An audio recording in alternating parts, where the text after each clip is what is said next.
Hello guys, welcome to market analysis. तो कुछ लोगों का क्वेश्चन था कि ट्रेड कैसे करते हैं, मतलब क्या क्या अपने स्टेप बाय स्टेप अपने रूल्स रहने चाहिए, रिस्क मैनेजमेंट कैसा रहना चाहिए, मतलब ट्रेड करते कैसे हैं कि मतलब नॉर्मल बाय सेल तो कोई भी कर लेता है, बट एग्जीक्यूशन कैसे प्लान होता है। ठीक है, प्लानिंग कैसे करते हैं, एग्जीक्यूशन कैसे करते हैं, वो काफ़ी लोगों को डाउट था। ठीक है, कि ट्रेंड कैसे पता लगाना है, ट्रेंड क्या होता है, ये सब लोगों को कन्फ्यूजन था। और काफ़ी लोग मेरे को इंस्टाग्राम पे पूछ भी रहे थे, तो मैं बता देता हूँ इस वीडियो में ना कि कैसे प्लान करते हैं, कैसे एग्जीक्यूट करते हैं। ठीक है। तो मैं अगर आपको निफ्टी का दिखाऊं चार्ट, सबसे पहले अपन लोगों को क्या करना है ना कि सबसे पहले जो है अपन को ट्रेंड पता लगाना है कि ट्रेंड क्या चल रहा है। ट्रेंड का मतलब क्या होता है, देखो मैं पहले आपको समझाता हूँ कि व्हाट इज़ ट्रेंड। देखो ट्रेंड है ना, तीन तरह के होते हैं। एक होता है अप ट्रेंड, ठीक है, दूसरा होता है डाउन,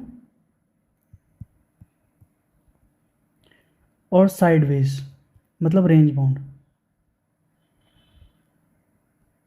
ठीक है, ये तीन तरीके के होते हैं। और मोस्टली टाइम जो मार्केट होता है वो साइडवेज रहता है।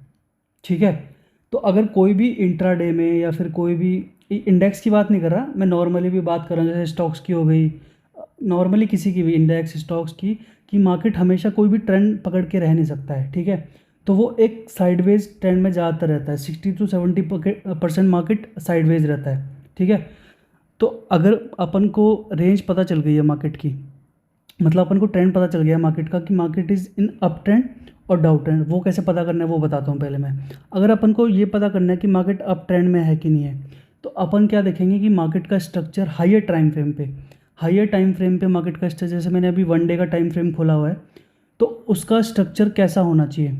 मार्केट का अगर अप ट्रेंड में है तो मार्केट का स्ट्रक्चर हमेशा ऐसे, एक हाई, उसके बाद नीचे, बट ये वाला जो लो है ये ब्रीच नहीं होना चाहिए।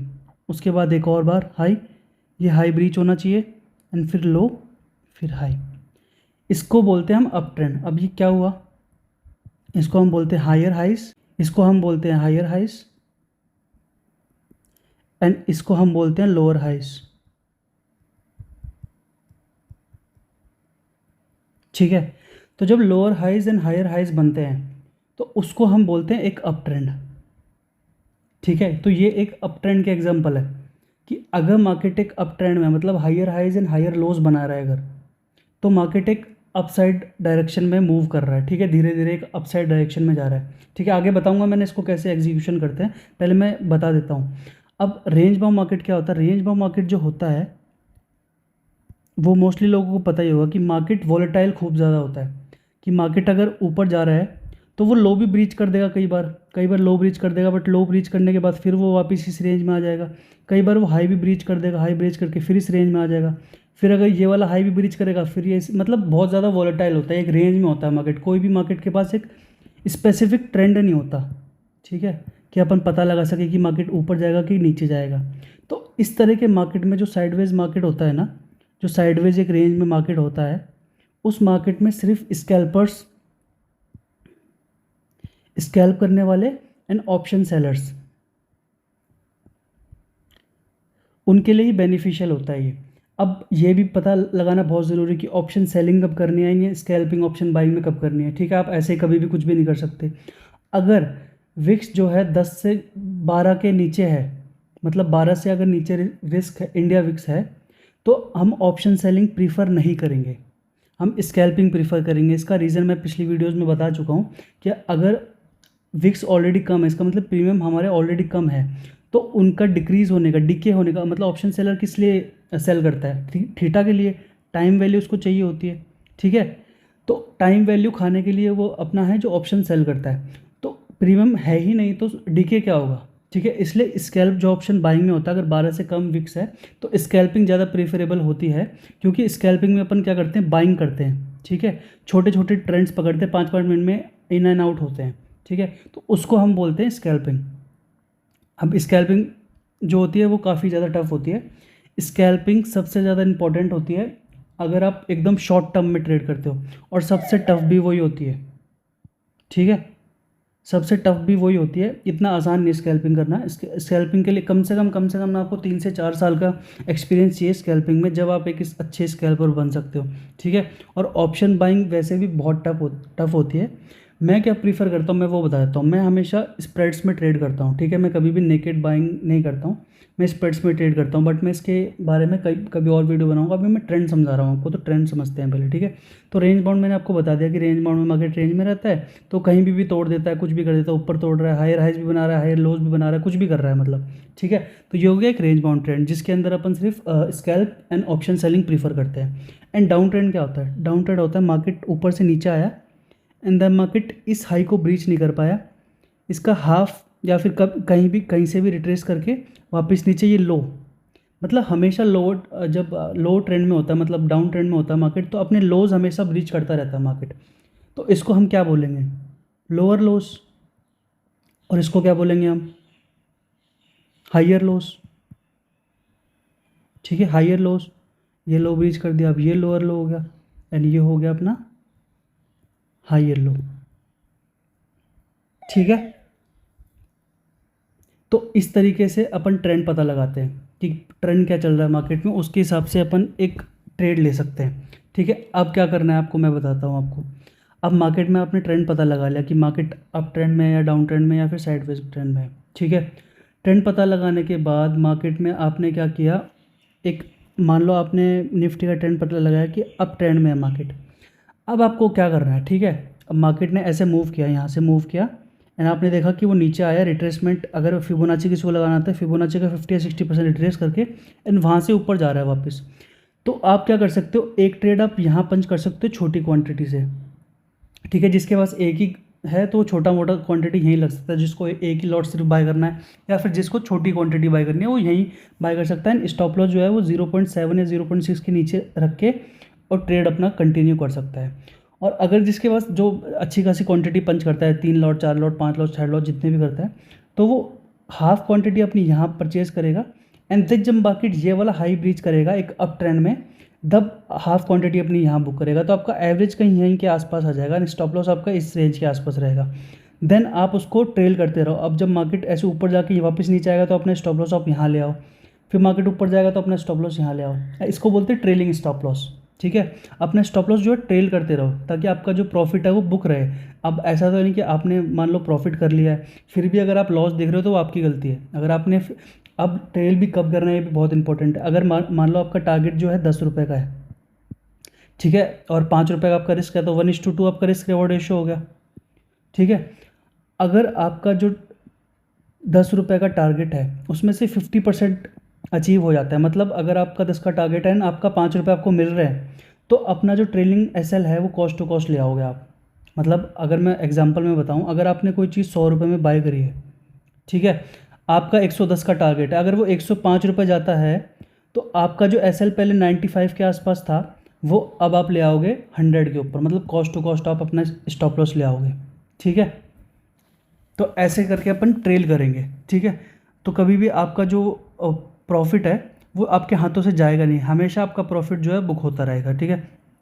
और अब अपन एक और चीज़ के बारे में बात कर लेते हैं जो कि होती है अपनी नॉर्मल ट्रेंड। मैंने आपको बता दिया, एग्जीक्यूशन बता दिया, रिस्क कैसे मैनेज करना है वो मैंने आपको बता दिया। अब अपन बात करते हैं कि नॉर्मली देखना क्या होता है ट्रेड में। अब आपने ट्रेंड का पता लगा लिया, अब मैं आपको दिखाता हूँ, मैं हर चीज़ हटा देता हूँ यहाँ से ना, चलो देख लो इसमें। अब मैंने क्या किया देखो, इसका सबसे बढ़िया एग्जांपल मैं आपको देता हूँ। अब मैं निफ्टी के डेली टाइम फ्रेम पे या 2 आवर्ली में ट्रेड करता हूँ, तो मैंने क्या पता लगाया कि भैया देखो मार्केट क्या क्या कर रहा है, जो मैंने अभी आपको समझाया। अब ट्रेंड किसको बोलते हैं, ये सब हटा देता हूँ मैं एक बार। मार्केट क्या कर रहा है ये देखो, मार्केट क्या किया इसने, मार्केट ने अप ट्रेंड में है मार्केट, ठीक है। मार्केट अप ट्रेंड में है तो अपन को क्या कौन सी ट्रेड प्रीफर करनी है, बाइंग की ट्रेड की सेलिंग की ट्रेड? बाइंग की ट्रेड करनी थी अपन को। सेलिंग की ट्रेड अपन कब प्रीफर करते हैं? अपन जब प्रीफर करते हैं सेलिंग की ट्रेड जब ये इसने जो लो बनाया था ना, ये वाला जो लो बनाया था उसको ब्रीच करके नीचे आता, जहाँ पे मैंने देखो सपोर्ट लाइन भी खींची हुई है, अगर वो ब्रीच करता तब अपन शॉर्ट करते अच्छी खासी क्वांटिटी से, ठीक है। बट उसने ब्रीच किया क्या एक बारी भी? किया नहीं किया, ठीक है। तो अपन इस तरीके से अपन ट्रेड करेंगे। अब ऊपर की तरफ से भी ट्रेंड लाइन जा रही थी, ये देखो, ऊपर की तरफ से भी, और इसने ऊपर की तरफ ब्रेकआउट दिया, अपन ने ट्रेड लिया। मैंने पिछली वीडियोस में बताया था मार्केट 650 भी जा सकता है, और मार्केट गया भी। ठीक है, तो इस तरीके से अपन ट्रेड करते हैं। और ऊपर की तरफ भी मार्केट के 850 जाने के चांसेस अभी पूरे के पूरे बन रहे हैं। शॉर्ट मैं तब तक नहीं करूँगा जब तक 19,330 350 का लेवल नहीं टूटता है। अगर वो टूटता है तो मैं 18,800 900 के लिए ट्रेड करूँगा शॉर्ट साइड में। ठीक है, एंड अब ये मार्केट अप ट्रेंड में था, तो इजीली आप समझ गए कि अपन ट्रेड कैसे करते हैं। अप ट्रेंड पे था तो अपन को जो बेसिक ट्रेंड है पहले वो पता करना है कि मार्केट बेसिकली कहाँ जा रहा है। मतलब एक डेली टाइम फ्रेम पे या फिर वीकली टाइम फ्रेम में मार्केट अप ट्रेंड में है कि डाउन ट्रेंड में है कि एक रेंज बाउंड मार्केट में। अगर रेंज बाउंड मार्केट में है तो अपन कोई भी साइड का ट्रेड नहीं लगेंगे, अवॉइड करेंगे उसको। अगर मार्केट एक डेली टाइम फ्रेम में अप साइड की अपवर्ड डायरेक्शन में है तो अपन सिर्फ बाइंग अपॉर्चुनिटी ढूंढेंगे। ठीक है, अगर आप लॉन्गर टाइम पीरियड में ट्रेड करते हो, 5 मिनट की बात नहीं कर रहा हूँ, 5 मिनट में तो फिर वो स्कैल्पर से हो गए एक तरह के। ठीक है, तो अपन जो है बात करेंगे सिर्फ और सिर्फ 4 आवरली 1 आवरली जो ट्रेड करते हैं। तो अपन ने एक बाइंग ट्रेड इनिशिएट करी थी। मैंने बोला था जब ये ब्रेकआउट हो गया था कि अब जैसे 600 ये टूटेगा अपना 450, तो एक 650 के लिए अपन को टारगेट मिलेगा जो अपना अचीव भी हो चुका है। अब अगर ये टूटेगा 650 तो अपना 850 के लिए टारगेट जो है अचीव हो जाएगा। तो अभी भी अपन उसी के उसमें रहेंगे कि जो बेसिक ट्रेंड पता लगा के उसके बाद स्मॉलर टाइम फ्रेम पे एंट्री करेंगे, 1 घंटे पे 2 घंटे पे। मैं वो 5-5 मिनट वाला काम नहीं करता हूँ, वो सब लॉन्ग टर्म का नहीं होता है 5-5 मिनट वाला। आपको अगर आपका कैपिटल एक बार बड़ा हो जाएगा तो आपको वैसे ही पोजिशनल पे शिफ्ट होगा।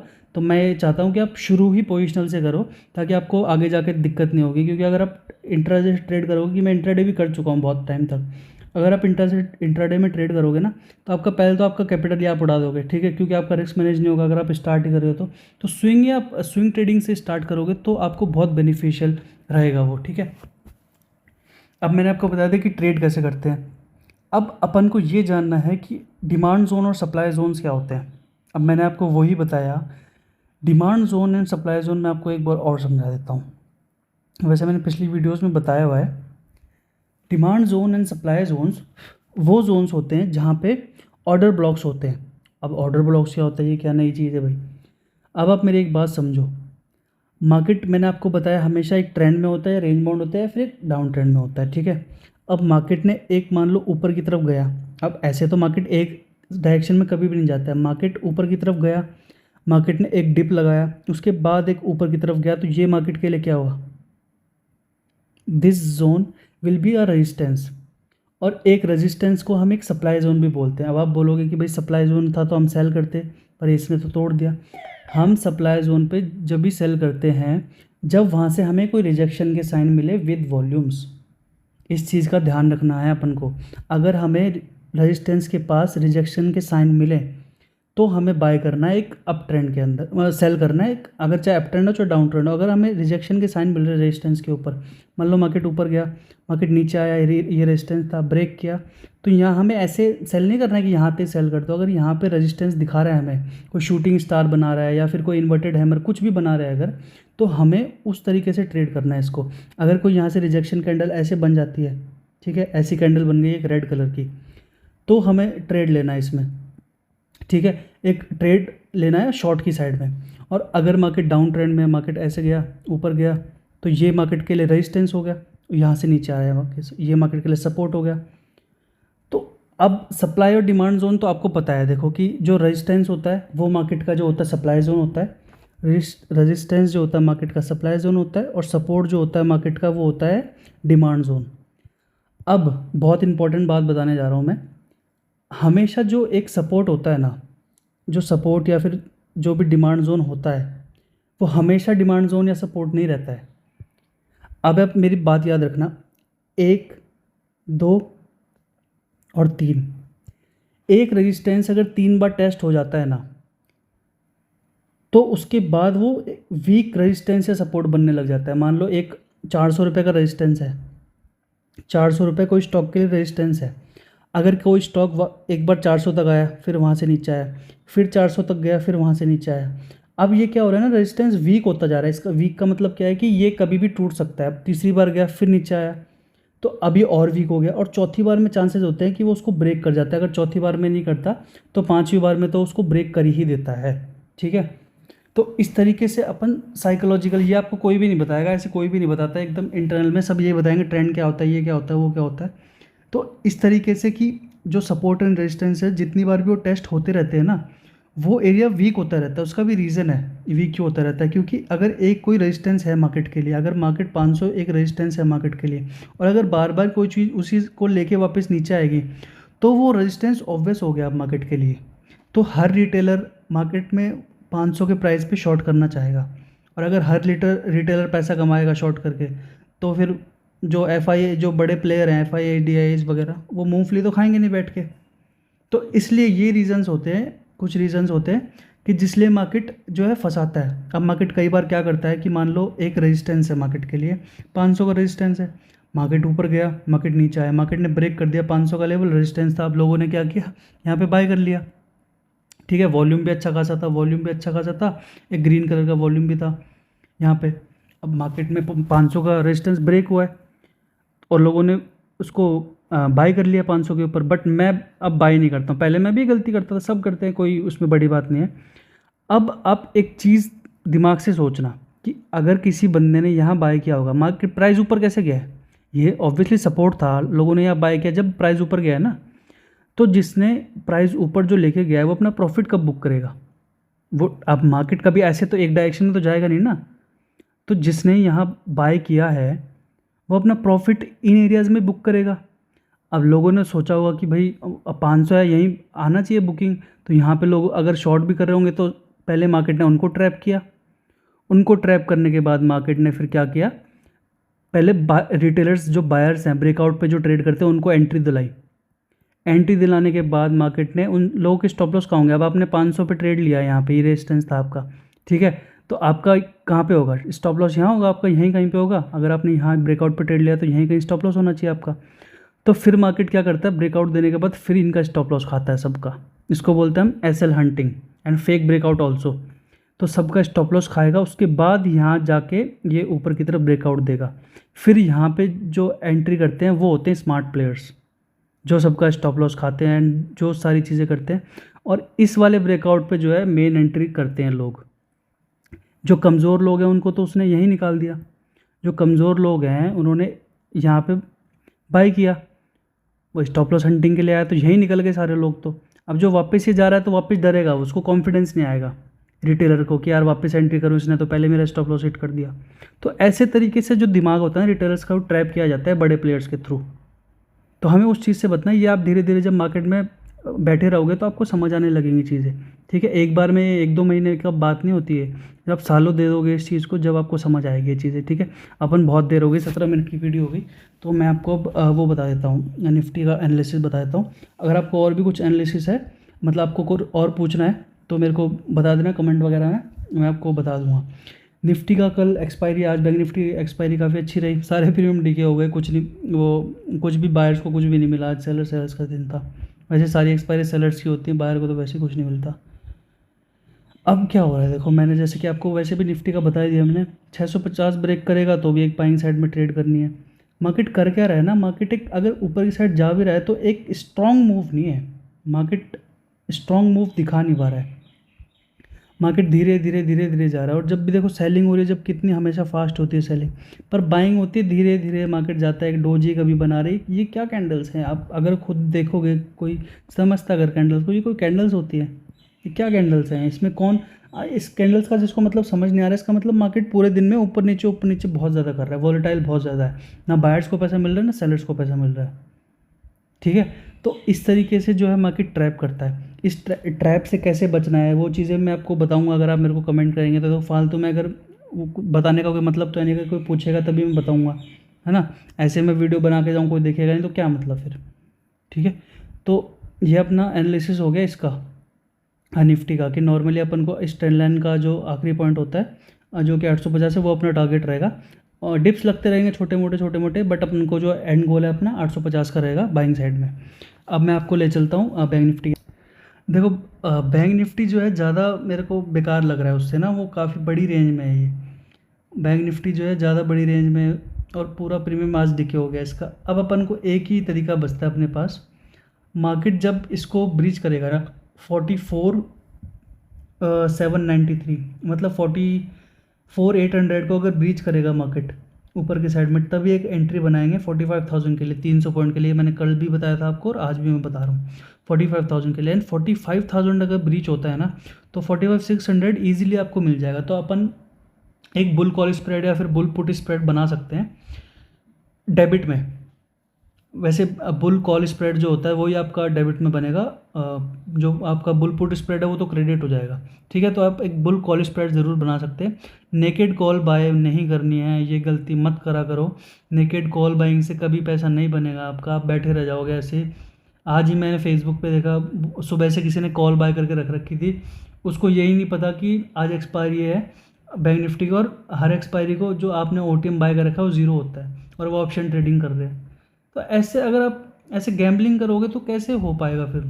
आप लॉन्ग टर्म में अपना पैसा लूज़ करके यहाँ से निकल जाओगे, मार्केट आपको निकाल देगा। आप नॉलेज ही नहीं लेना चाह रहे हो। अब वो बंदा कॉल लेके बैठा हुआ है सुबह से कि मार्केट ऊपर जाएगा, और ना स्टॉप लॉस है ना कोई रिस्क मैनेजमेंट है। ऐसे मतलब अगर जो लोग ये सोच के आ रहे हैं ना कि मार्केट ईजी है, हम कुछ पैसा लेके आएंगे, हम 10,000 5,000 रुपये लेके आएंगे और यहाँ से लाखों लेके जाएंगे। मैं आपको, अगर आपने जिस दिन बना दिया ना, तो हम उतने ही पैसे आपको अपनी तरफ से दूंगा। अगर आपने 5,000 के 1 लाख जिस दिन बना दिए बाय करके, सेलिंग तो होती नहीं है तो बाय करके बनाओगे, जिस दिन बना दिए तो जितने आपने बनाए उतने पैसे मैं आपको दूंगा। नहीं बनेगा पैसा। जो आपको बोल रहे हैं कि इतना ईजी है, 5 से बनाओ, 10 डेली के इतने कमाओ, नहीं बनते हैं भाई। इतना आसान नहीं है। अगर मार्केट इतना आसान होता तो लोग अपनी जॉब छोड़ छोड़ के सब मार्केट में आते। क्यों लोग सुबह उठ के मजदूरी करने जाते? क्यों लोग अपनी दुकानें खोलते? क्यों लोग जॉब पे जाते? सब अपना कंप्यूटर उठाते और पूरे दिन अपने घर से ट्रेड करते। नहीं है ईजी। अगर सेबी चिल्ला चिल्ला के चीख चीख के कह रहा है कि 99% 95% लोग लॉस करते हैं एफएनओ में, तो इतना आसान थोड़ी होगा यार। आप खुद भी तो थोड़ा भेजा लगाओ अपना। 11th 12th क्लास के बच्चे जो है, हम एक बंदा मेरे को मैसेज करता है, 12th क्लास में था, एफएनओ में स्कैल्पिंग सीखनी है उसको। सबसे टफ चीज़ जो उसको सबसे पहले सीखनी है। अरे भाई बेसिक सीख, पहले स्विंग ट्रेडिंग सीख, स्टॉक सिलेक्शन कैसे करते हैं वो सीख, कैसे आइडेंटिफाई करते हैं, वॉल्यूम सिलेक्शंस कैसे होते हैं, वॉल्यूम आइडेंटिफिकेशन कैसा होता है, डिलीवरीज कैसे आइडेंटिफाई करते हैं, कैंडल्स कैसे आइडेंटिफाई करते हैं, बाइंग कैंडल्स कौन सी होती है, सेलिंग कैंडल्स कौन सी होती है, ब्रेकआउट कैंडल कौन सी होती है, ब्रेकडाउन कैंडल्स कौन सी होती है। ये सब तुम फिगर आउट करो ना पहले। ऑप्शन स्कैल्पिंग सीखनी है, क्यों सीखनी है इसका भी रीज़न उसने मुझे बताया नहीं, बट मुझे पता है क्योंकि उसने देखे लाखों के प्रॉफिट ऑनलाइन। 1 लाख का प्रॉफिट भैया, 2 लाख का प्रॉफिट दिन का। अरे भैया अब आपको पता चली गया, वो सब आजकल फैल रहा है कि फेक पीएनएल डाल रहे हैं सब अपने। नहीं है आसान भैया। अगर मैं देखो, अगर मैं सीधा ही बोल सकता हूँ आपको आसान है अपने कोर्स बेचूँ ला ला के, पर नहीं बनता है ना। आप चाहे किसी का भी कोर्स ले लो, पैसा नहीं बनेगा जब तक आपका दिमाग ठीक नहीं है, साइकोलॉजी ठीक नहीं है, आप रिस्क मैनेजमेंट फॉलो नहीं कर रहे हो अपना, नहीं बनेगा पैसा। सीधी सी बात है। अगर आपको बुरी लगती है तो ठीक है, आप अनसब्सक्राइब कर दो, चाहे मुझे कोई फ़र्क नहीं पड़ता, बट ये सच है। अगर आपको सच एक्सेप्ट नहीं करना चाहते हो आप अगर सच को, तो फिर कोई मतलब ही नहीं है ना मेरा बोलने का। तो इसको एक्सेप्ट करो कि भाई नहीं है, टफ़ है, मेहनत करो, बस फिर आगे जाओ इसमें। ये इतना इजी होता तो सब अपना सब छोड़ छाड़ के इसमें बैठते। क्यों लोग बेचारे जॉब पे जा रहे हैं, धूप में फिर रहे हैं, जॉब ढूंढ रहे हैं, अपना क्यों कर रहे हैं? अपना यहीं एक खरीदो 10,000 का मोबाइल, उससे ट्रेड करो भाई। तो पहले अगर जब जो भी आ रहा है इस ट्रेडिंग के अंदर, ठान के आओ कि भैया आसान नहीं है, टफ़ है, बहुत टफ़ है।